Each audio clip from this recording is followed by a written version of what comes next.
I could finally like sit down and focus on writing pop music because I love it. And Taylor Swift is like, she's my holy grail. Like one day if I could ever work with her, I can die happy. It's like Slayer and Taylor Swift. Those are the two that I want to work with. Hey, what's up, Vox and Hops heads? I'm Matt, the vocalist of Cryptopsy and the host of the Vox and Hops Metal Podcast, brought to you by Sound Talent Media, where I sit down with fellow metal musicians to talk about their lives, music, and craft beer. I hope that you had a great weekend. I most certainly did, because Overhop Canada has once again just launched VOX&HOPS. That's right, people, it's back. VOX&HOPS, the double dry hop New England IPA, which has been hopped with Citra, Vic Secret, and Enigma hops, is back.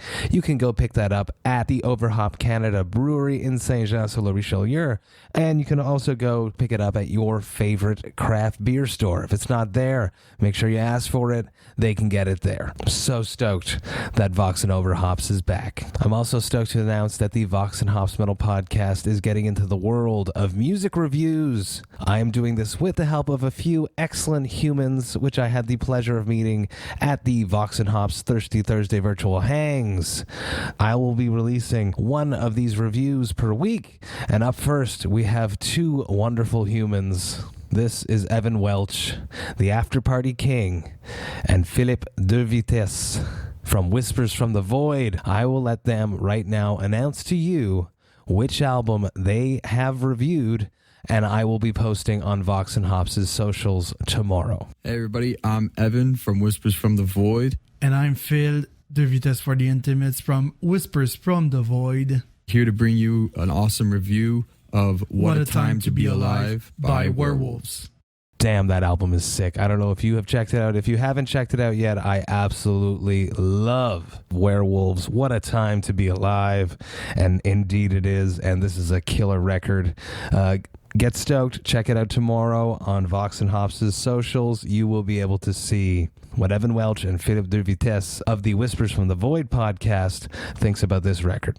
I also have another huge announcement to make. The Vox and Hops Metal Podcast family is expanding.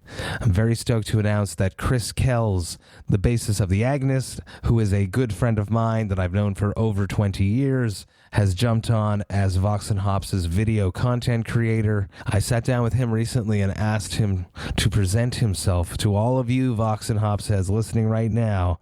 So this is it. Get ready. Here is Chris Kells of The Agonist. Fuck, I got started doing this maybe about 10 years ago when we started touring as a band with The Agonist, and somebody gave me a camera, and then all of a sudden I just started filming stupid shit and dumb shit that the band was doing, and then met a great guy named David Brodsky in New York City, actually Brooklyn, New York, and he kind of showed me the ropes on everything, how to shoot a music video, and you know, the lighting and what to do and how to edit and everything like that, and it just kind of took off from there. And then before you knew it, I was shooting bands, I was shooting shows, and then got into the corporate world, and now I'm fed up with the corporate world, so I'm coming back to the bands and doing what I love, working in music and beer and bands and just having a thrashing good old time. Man, I'm so stoked to have Kells as a part of the Vox and Hops Metal Podcast family. He is truly a very talented video content creator. I am very stoked to have him on board. I am working on a huge project, which I will announce within the next few weeks, and Kells is an integral part of that. Very stoked about that. I have another announcement coming up next week with another new Vox and Hops Metal Podcast family member. The family's getting bigger, and I love it.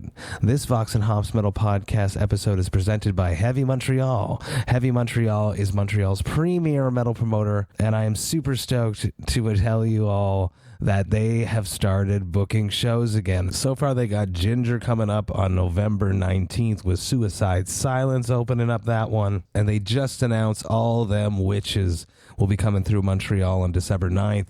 I'm super stoked that Heavy Montreal is behind the Vox and Hops Metal Podcast, and I'm even more stoked that they are starting to put on shows again. Before we jump into today's episode, I would just like to ask you to follow the Vox and Hops Metal Podcast on the podcast platform of your choice. But more than that, I'm also asking you to rate it and write a review, because when you do that, more people just like yourself will be able to discover the Vox and Hops Metal Podcast. And that would be something that I would truly appreciate. You should also sign up to the Vox and Hops Metal Podcast mailing list. You can do that on my website, voxandhops.com. That's VOXandHOPS.com. There's a whole bunch of things going on in the world of the Vox and Hops Metal Podcast, and I do not want you to miss a single thing. So sign up to the Vox and Hops Metal Podcast's mailing list. That way you can stay informed about everything going on. Now, today's episode is with Tom Smith of the Acacia Strain. This is Vox and Hops episode number 254.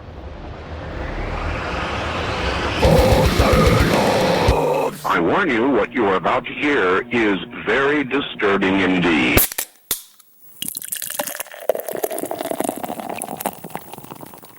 Hey, what's up, everyone? Today, I'm with Tom Smith of the Acacia Strain. Tom, how are you doing? I'm very, very stoked to be with you today. Hello, sir. I am good. It's fun to be here. I'm super pumped on this chat. I've been looking forward to it all day. Oh, that's excellent to hear. Let's dance right into the darkness, the way that I like to start podcasts for the past few months. How did you cope with the glorious year of 2020, which is now behind us? I coped with a lot of movie watching, a lot of playing guitar in my bedroom instead of on a stage, and honestly, probably with a lot of help from beer, as I'm sure most of the nation and the world is doing as well. It's true. Hey, craft beer breweries were very, very concerned at the beginning of the pandemic that they would be losing customers, but I think they all did pretty well for themselves. Yeah, I'm sure they weren't hurting too bad. Speaking of beer, Vox and Hops is all about hanging out with my metal friends and talking about their life, metal and craft beer. What beer do you have on your side there tonight that we're going to virtually share? So I've got two. Let's see if I could get through the first one. But the first one that I'm going to crack open is by Dssolvr. It's one of my new favorite breweries. It's called Uppercuts Lazer Tag, and it's a hazy IPA. Dude, that's a super cool label. Yeah, I love it. It's pretty badass. And there's I don't know if you could see it, but there's a real little like Dr. Evil right there. Yeah. I don't know what the deal is with that, but it made me. It's a laser. It's because it's a laser. That's why. Oh, yeah, you're right. Freaking lasers. That's what it is. On my side, I'm drinking something super hype. This is Néon Beach from 5e Battle. They just got the third Best New Brewery Award from ratebeer.com. They're killing it. No matter what, they're less than a year old, or just about a year old now. This is a double New England, 8% ABV. I have never had this one, but they just brew pure fire. So we say, let's crack these. Let's see how they are. Should we try to? I'm going to try to recreate your intro crack. It's pretty good. I stole that from the internet. Pretty solid.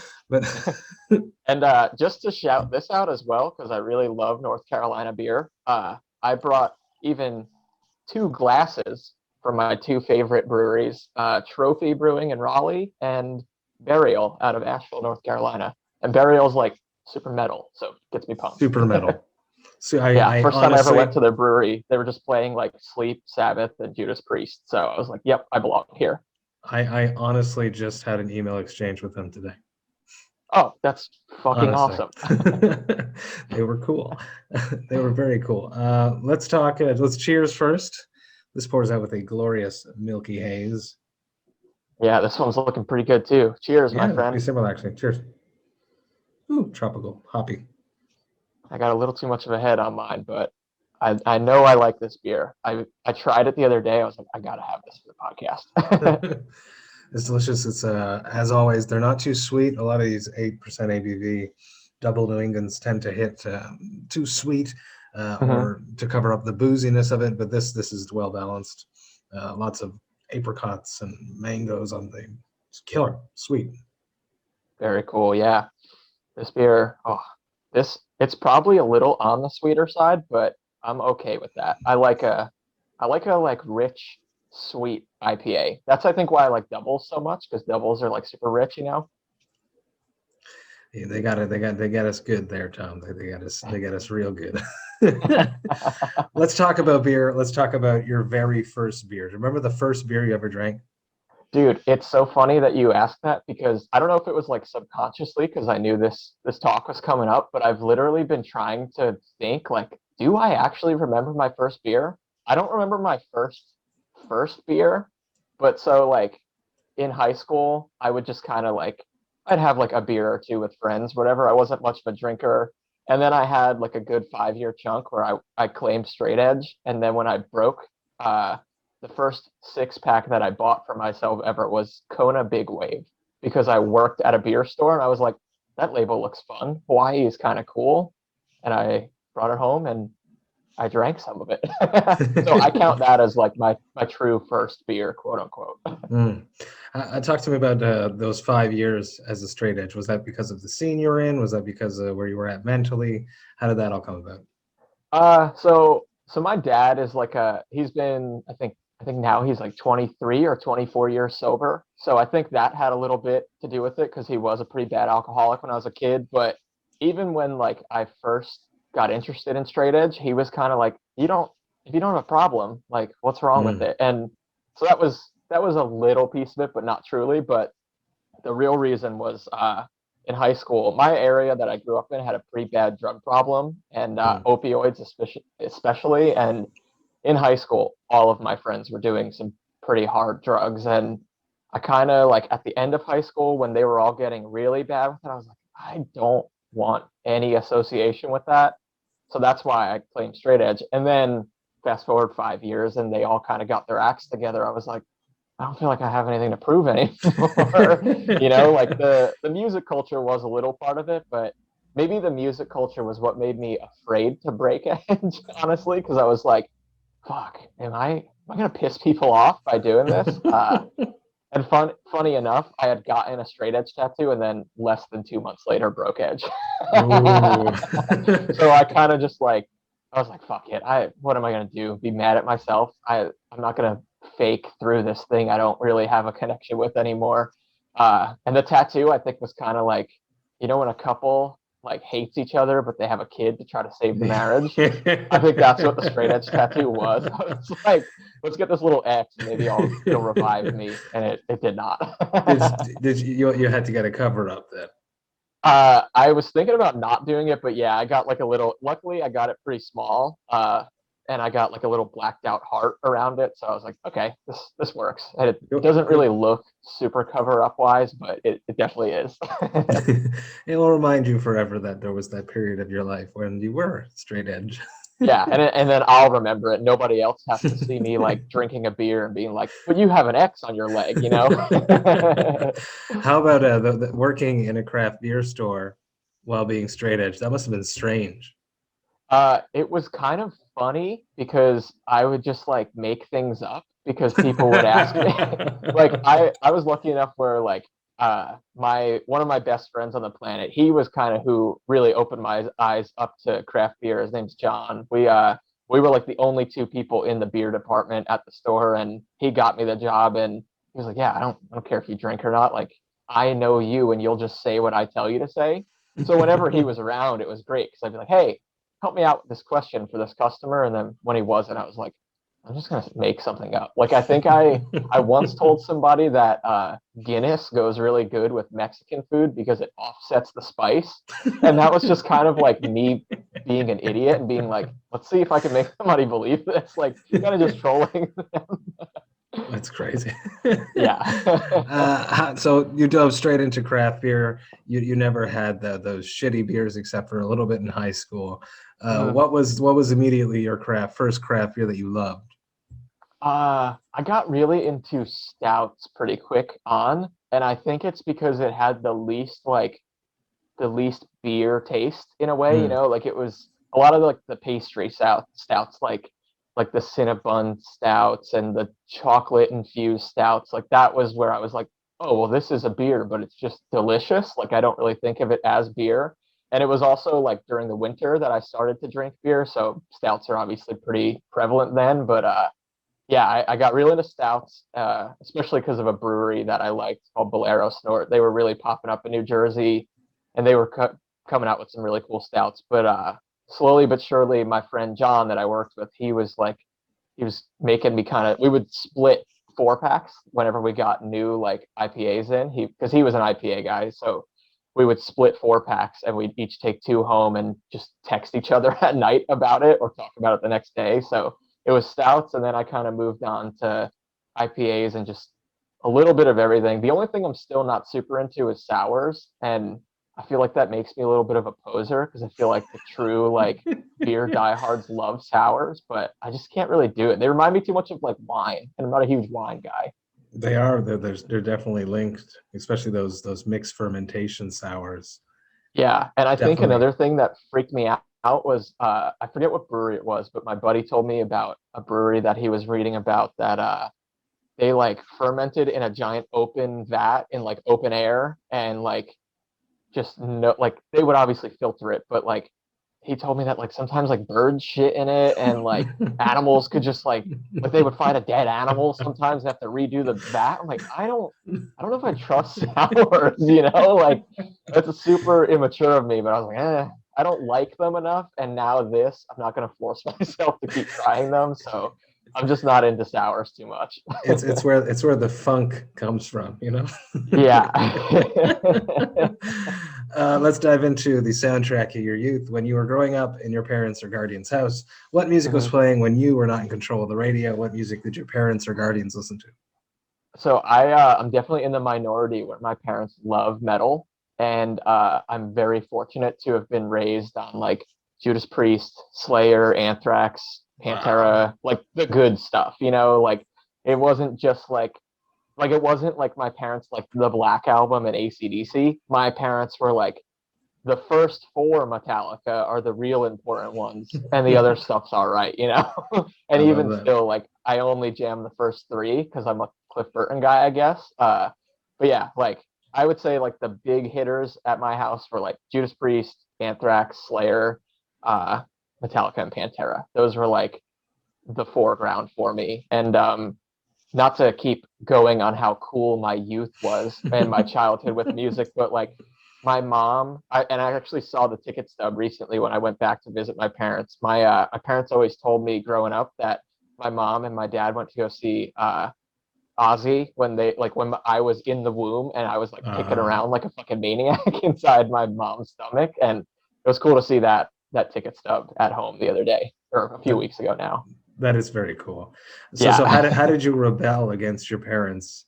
You couldn't go to more extreme music because they were already more extreme than you. So yeah, I didn't really rebel. I had like my parents are badass in pretty much every sense of the word. Like I was very fortunate to have just super nice, supportive, and fun parents. Like I didn't really have to rebel, but I definitely will say that it took me a long time to start forming my own musical opinions because of that. Like anything with screaming, I was like, oh, well, that's not true metal because it's not Rob Halford, like that was a big thing for me. But I think you were an elitist. Oh, dude, straight up. And now I go back and listen to a lot of music from high school where I'm like, fuck, I missed out on some cool stuff because I was just pissed that it wasn't Pantera. But yeah, I would say like it wasn't honestly probably until I was like 16, and I think Mastodon was the first band that really really changed the way that I listened to music and kind of diverted me away from my parents, because like my parents are not like elitists in the sense of like they're angry at other music, they just don't care. But like my mom's like her Spotify that she listens to at work is like at her desk job is like Lamb of God, Hatebreed, Cannibal Corpse, like she listens to that. So anytime like I would be driving around with her and I'd have something that wasn't really heavy on, she'd be like, why do you want to listen to this? It's not metal. Like I remember I'm a huge Bon Iver fan, and I was listening to that in the car once, and she was like, this is kind of like elevator music. And she didn't mean it in like an insult way, but she was just like, you've really gone away from metal, huh? I was just like, I guess so. I don't know, Mom. It's the music. Yeah, exactly. I love it. But Bon Iver, amazing. I love Justin love Vernon him. is hands down my favorite musical artist of all time. And he killed it on that Taylor Swift album. Dude, yes, absolutely. That's another thing. I love pop music, and my new goal is to be just like writing the most perfect pop music. And that was actually something that helped me cope with quarantine a lot, was like I could finally like sit down and focus on writing pop music because I love it. And Taylor Swift is like, she's my holy grail. Like one day, if I could ever work with her, I can die happy. It's like Slayer and Taylor Swift. Those are the two that I want to work with. And I don't even know if I'd want to work with Justin Vernon because I'd be afraid to work with him, you know. But those are my two. That's awesome. How about your first shows? You saw. I know the first answer to my question. I always like to ask what the first show was that you saw, but it was Ozzy. You were in the womb. You were kicking it up. But how about the first one you remember?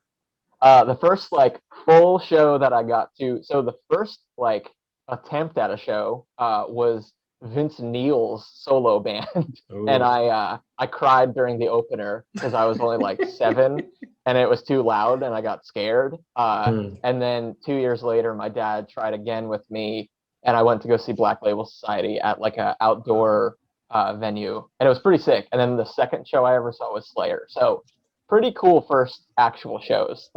Hell yeah. How about your first time on stage?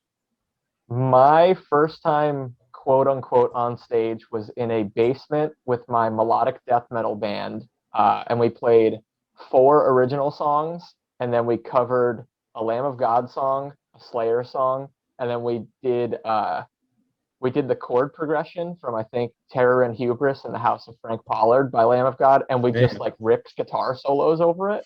Like when I think back on it, it's so fucking stupid, but that was like it was the coolest thing ever. I still to this day can remember that feeling of getting off, quote unquote, off stage and just being like, that was the greatest 20 minutes of my entire life, and been obviously chasing that since then.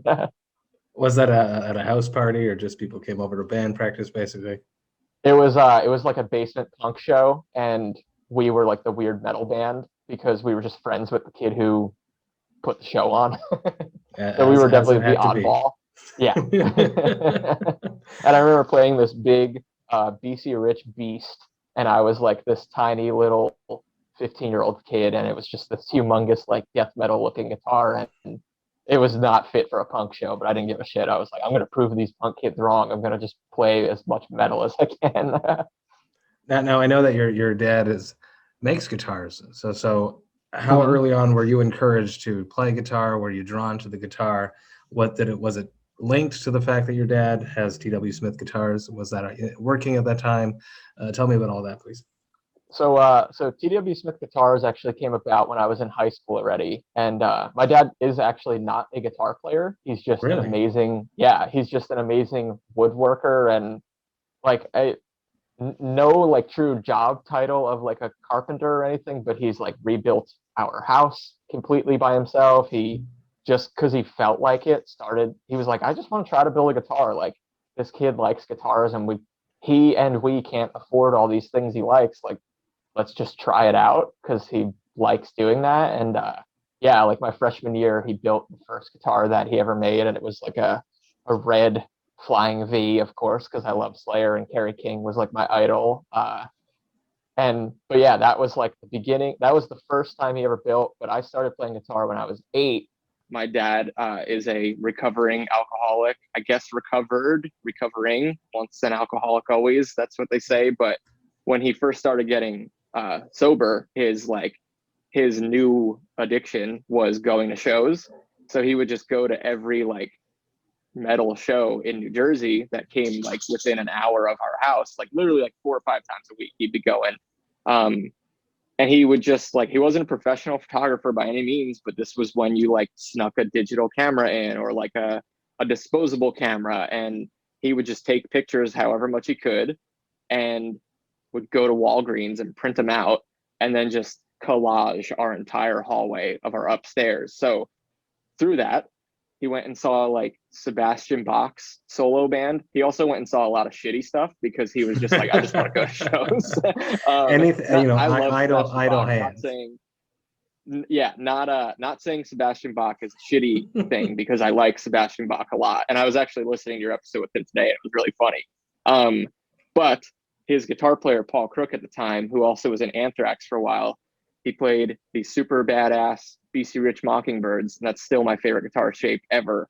And just seeing pictures of him playing that, I was like, I need to play guitar.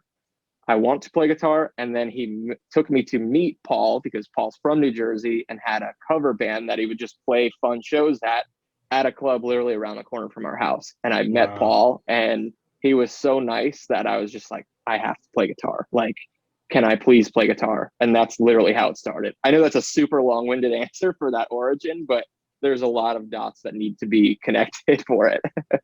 That's crazy. So now your dad makes guitars, sells guitars, and you are the face of this brand now, and you get to have some cool guitars.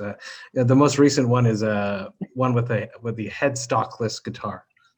Yeah, it's right over in the corner. It's super tiny. I don't like headless guitars for live applications. I think they look just ridiculous unless you're I'm forgetting his name, but unless you're from Cynic, that's the only time I think. Paul? Yeah, I think so. Paul from Cynic. Yeah. That's the only time that I'm like, yeah, you could play a headless guitar. But he's also a pretty tiny guy, and I'm 6 foot, and I don't know. I would look like an idiot playing it live. But he was like, I want to start selling headless ones. Can I make one?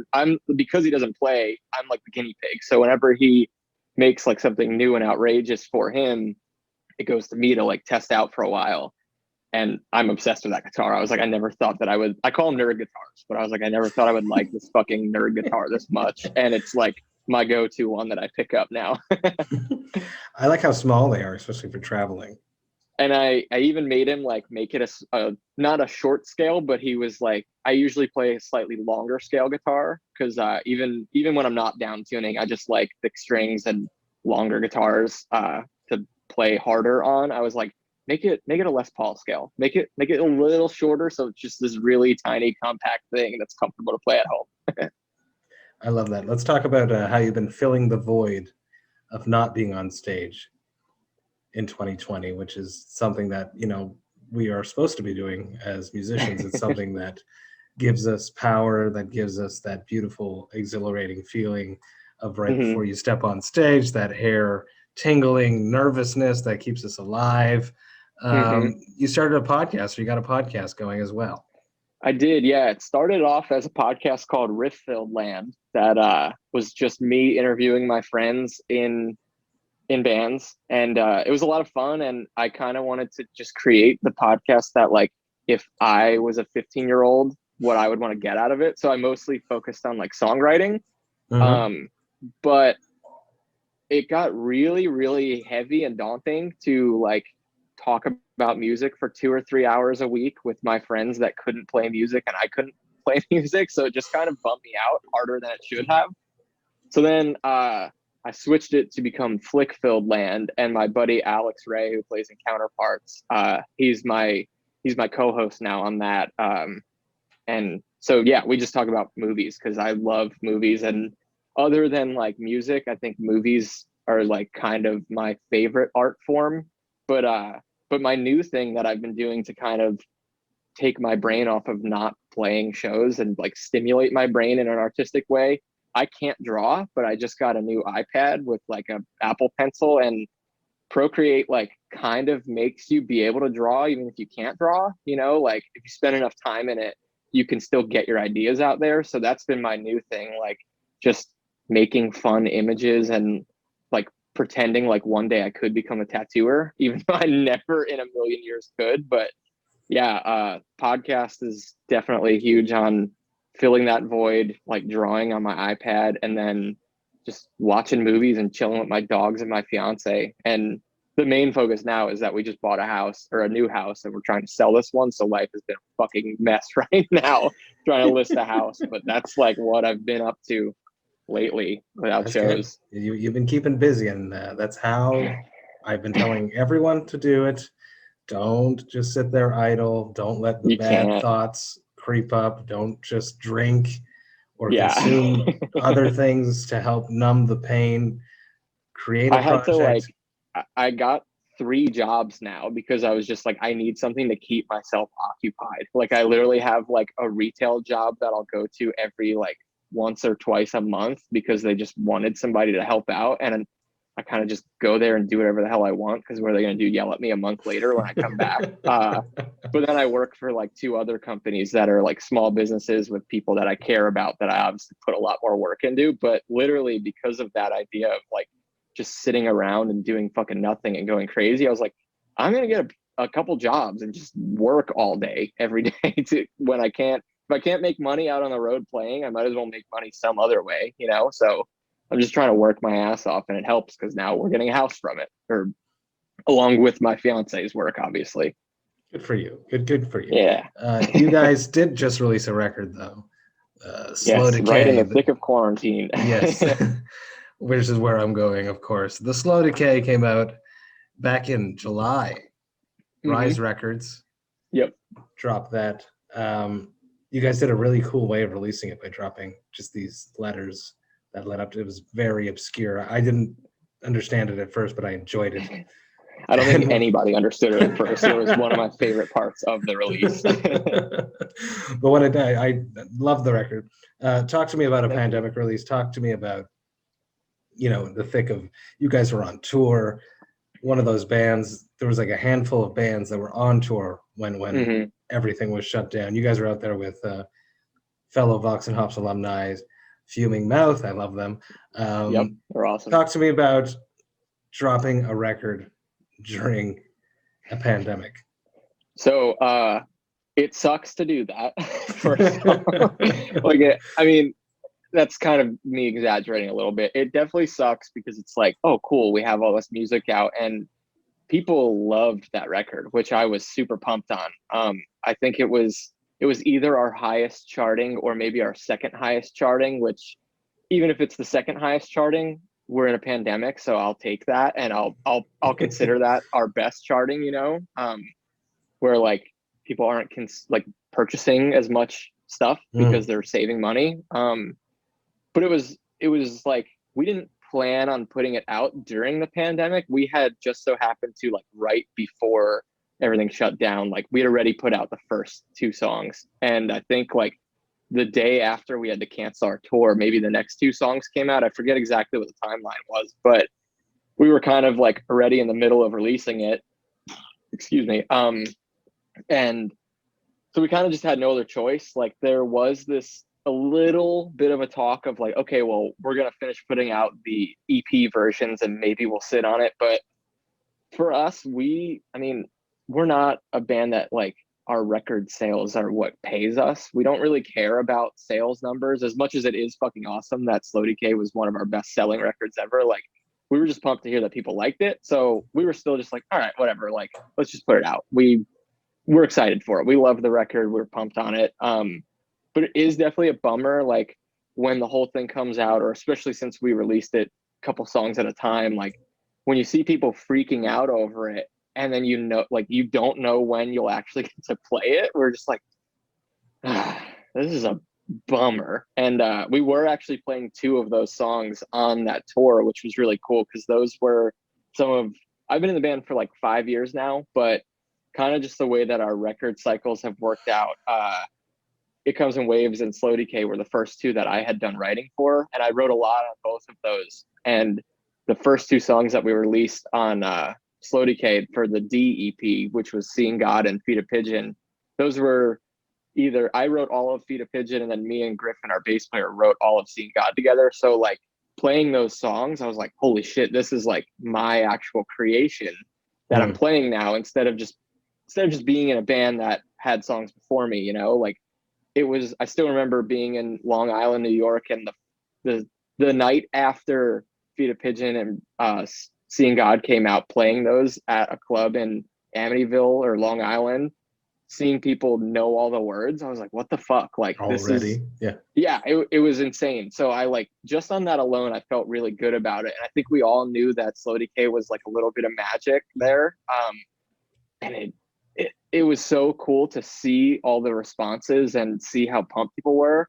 And I think when it came out, still, we were under the like naive guys that we would still be on tour in a couple weeks after that, or that this whole scenario was going to kind of calm down pretty quickly, but that just did not happen. And I mean, clearly still bands aren't playing, and there is a part of me that is worried that it's going to get just thrown into this void of nothingness and we're going to miss out on the release. But I think there's another part that when we finally can come back and we play those songs, people are just going to be so happy to finally see them that it's going to be awesome. So that's where I'm keeping my hopes at. And I mean, I'm still pumped that we released it. Like, the idea of sitting on it until now, I'd lose my mind over like, let's get this out, you know? But it was a bummer, but I'm glad that we put it out when we did, for sure.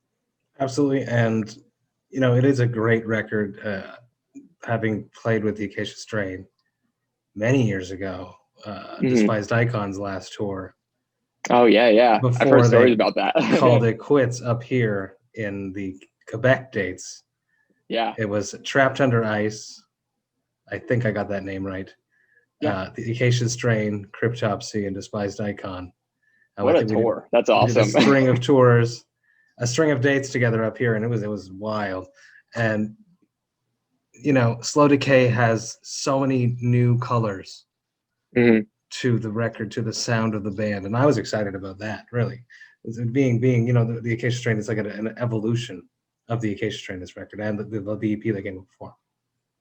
That's awesome. I'm glad you think that, because being that you've toured with the band years ago, you kind of know the dynamic then and the sound then. And I definitely think with Slow Decay, I know that I personally tried to kind of like harken back a little bit to the earlier days, but have it be like a refreshed version. And it seems like people are seeing that and realizing what the point of that record was. So I'm glad that hits with you as well.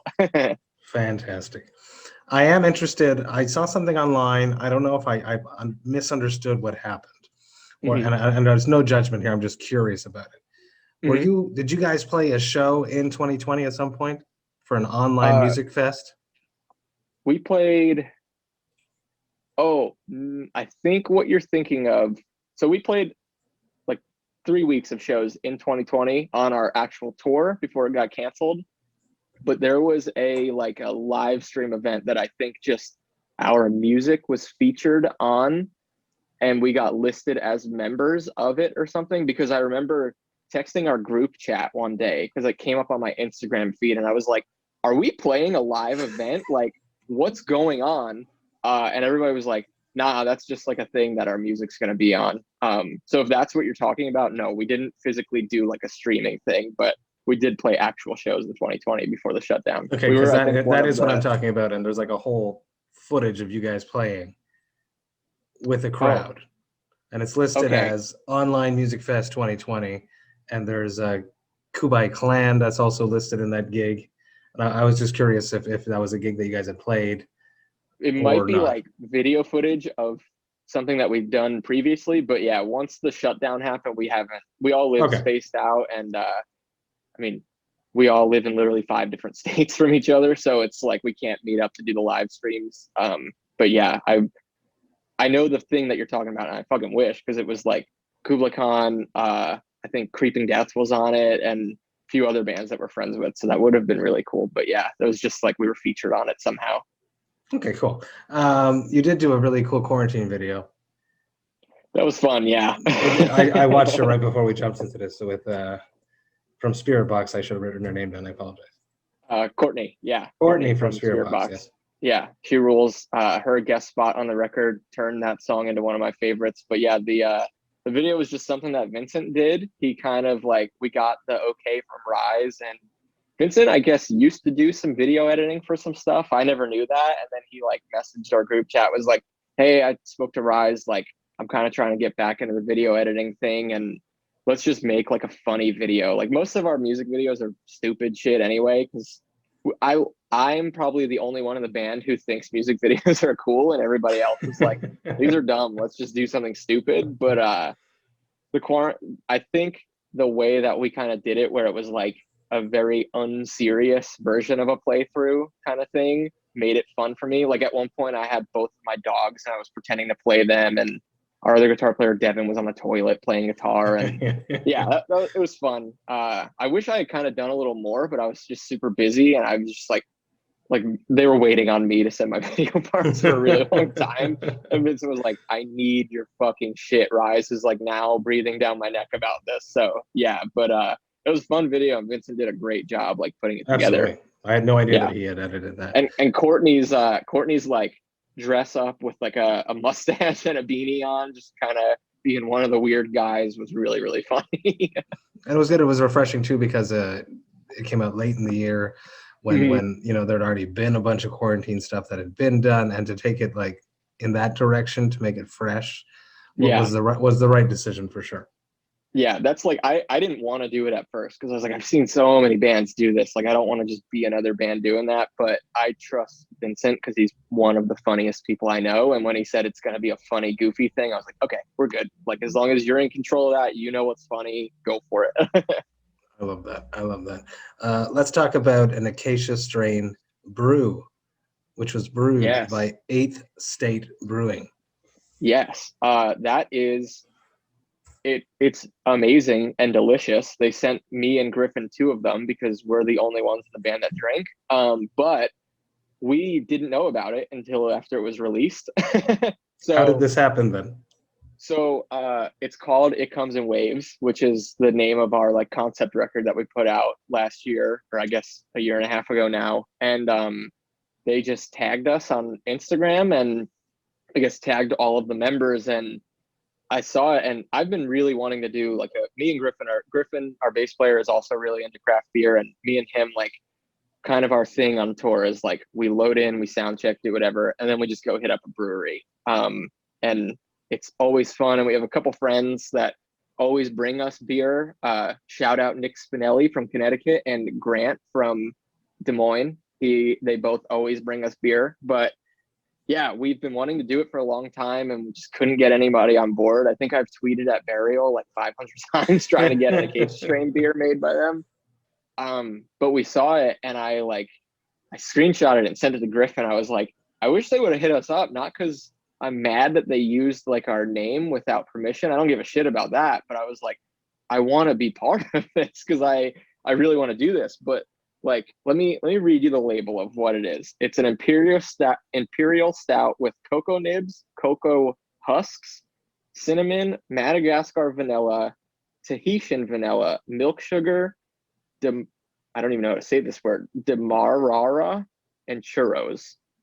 And it's a beastie ass pastry stout right there. Yeah, it's like it's 12.8%, so it's pretty heavy on you. But dude, it's the exact beer I would have wanted to create. So I was like, fuck, like, I was like, do we even have I messaged them and I was like, hey, your band's name is on it, or is it just the album's name? The band's name is not on it. If you can see, it's just the name. It Comes in Waves here. And then I don't know what this logo is. I guess they probably just put something on there because they didn't want to get in trouble by us. They did a beer for us in the most like legal way they could without getting in trouble. But so I messaged them. I was like, I messaged them on Instagram. I was like, hey, I don't know who to talk to, but I play in this band and I would love to try this because we wanted to make a beer for a long time. And they sent me and Griffin some, and they were like, yeah, like the next time you guys, like, they're from South Carolina, which is kind of cool because I'm from North Carolina. So I, in theory, could have gone down to them to get it, but the whole COVID thing, obviously. But they were like, yeah, next time you guys can come through here on tour, like, let's kind of get together and design a beer. And I was just like, you did it already. Like, is there even a point to it? So yes, of course there is. You can do a new version, which is what there you go. What would be your beer if you could go in there and make the perfect Acacia Strain beer?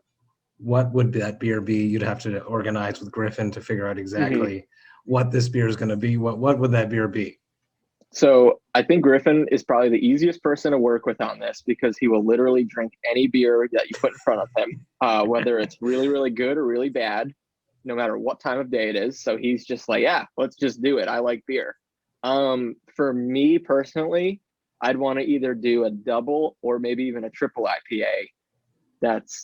I don't know a ton about the brew process. Like, I don't know what exactly I'd want in it, but I love double and triple IPAs that have this like a super forward citrus stuff, like lots of pineapple and maybe like mandarin orange, and then some way to kind of have like a nice malty finish. Like I love just like the smooth richness of like a very malty beer. And I think that's like why I love double and triple IPAs, because they have that like hoppiness at the beginning, but they end out kind of smooth, you know? Does that make any sense? I don't know. Yeah. Sometimes I feel like I don't know anything about beer when I try to explain what I like, but that's what I like.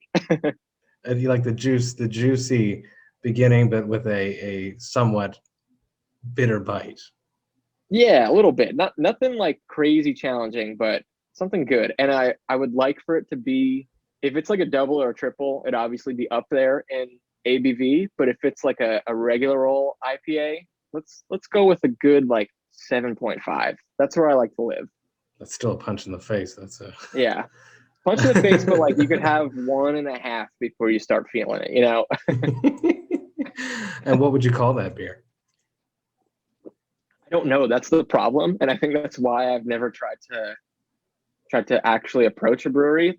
We have a song called Bitter Pill, and somebody was like, you should make a Pilsner and call it Bitter Pills. Bitter Pills. That'd be amazing. Yeah, but I don't like, Pilsners are cool, but I don't love them, you know? I'm not a passionate Pilsner guy. I don't know. I'd probably call it like the Lucid Dream IPA, because we have that song, The Lucid Dream, on Slow Decay, and I wrote that one, and that's my favorite song I wrote for the record, so I'd probably go with that. Lucid Cream IPA. Yo, there it is! Holy shit! Yeah, I hope I have your permission to steal that when I do finally get in touch with the brewery to make it. There's a brewery that's going to listen to this, and they're going to hit you up. So if we're gonna go double dry hopped oat cream IPA. Yeah. Yes. Or like let's make it a milkshake IPA. Get that there you go, exactly. on the end. Yeah. There you go. The Lucid Cream. Fuck. Oh my God. Okay. Thank you. I'm so happy right now. It's like I'm genuinely freaking out right now. This is what I do. I love it. Yo, you're a mastermind right now. Let's wrap this up with two questions. A two-part question. Let's wrap this up with two questions. What has been the best part of COVID for you? Okay, I'm gonna get deep and woohooey on you for a second.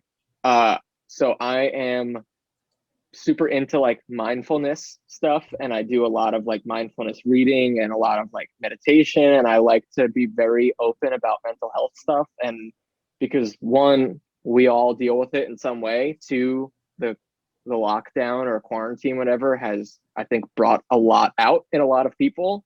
The best thing about quarantine or COVID was it showed me that I am more than just a guitar player. Like I had to really learn who I was without playing shows, because I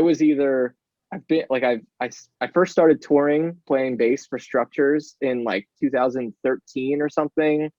And then I was like an unofficial Canadian member of Fit for an Autopsy, because their bass player couldn't get into Canada. So whenever they played there, I would just play those shows and come back. And I worked for Will Putney for a number of years. So like the only thing I've known since I was 8 is music. And this like COVID was like, just kidding, music's gone. Like it kind of doesn't exist right now. So I really had to learn how to like myself without a guitar.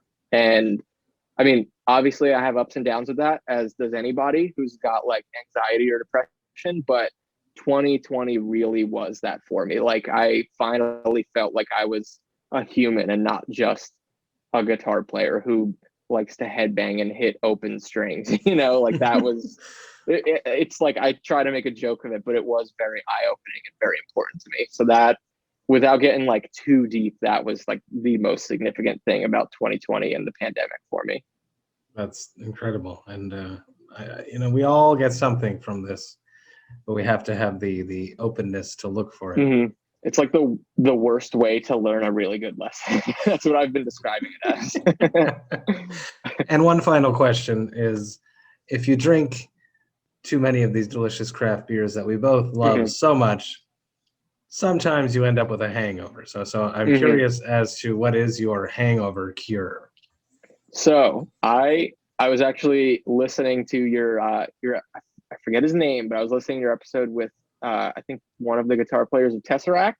And Yes, James. I heard you, and I heard you ask him that, and I was like, I wonder if he's gonna ask me that. Fuck, I've been pretty lucky that I have never really had a hangover, and I think it's because I started drinking later on in my started to enjoy alcohol more as like I was 25, I think, when I broke edge, and I'm 24, 25. I'm 28 now, so like I don't think I had that like I need to guzzle alcohol kind of thing. I mean, I know no shame on people who do like to like party, because there's of course times where I'm like, fuck yeah, let's like have a good time. I'm gonna end up drinking a little too much. I get so in my head about being out of control, and I think it's because of one, my dad's history, and two, like going so long without it that I saw so many of my friends fucked up that I was like, I don't want to be like that. I got to make sure I'm not doing what they're doing.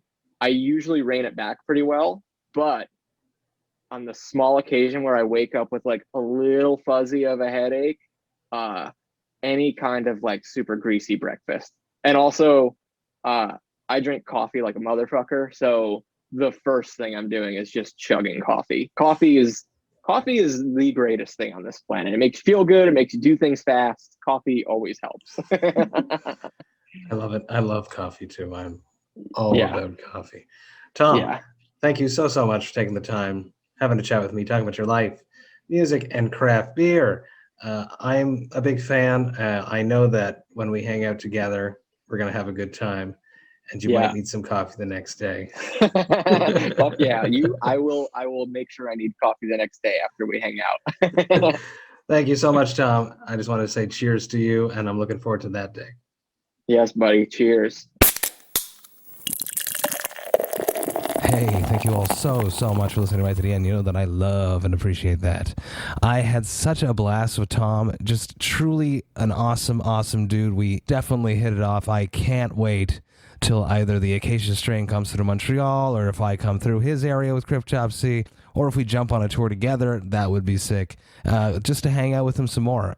Excellent chat. Excellent human, super stoked that I had the chance to connect with him. If you enjoyed this Vox and Hops Metal podcast episode, you should follow it on the podcast platform of your choice. But more than that, you should also take the time to rate it and write a review, because when you do that, more people just like yourself will be able to discover the Vox and Hops Metal podcast, and that would be something that I would truly appreciate. You should also take the time to sign up to the Vox and Hops Metal podcast mailing list. You can do that on my website, voxandhops.com, and when you do that, you shall receive one email a week containing all of the details of everything that has happened in the world of the Vox and Hops Metal podcast. Do it. Trust me, people. This is a party you don't want to miss. There's so much going on in the world of the Vox and Hops Metal podcast right now, and I don't want you to miss a single thing, so sign up to the Vox and Hops Metal podcast mailing list. The Vox and Hops Metal podcast is brought to you by Sound Talent Media.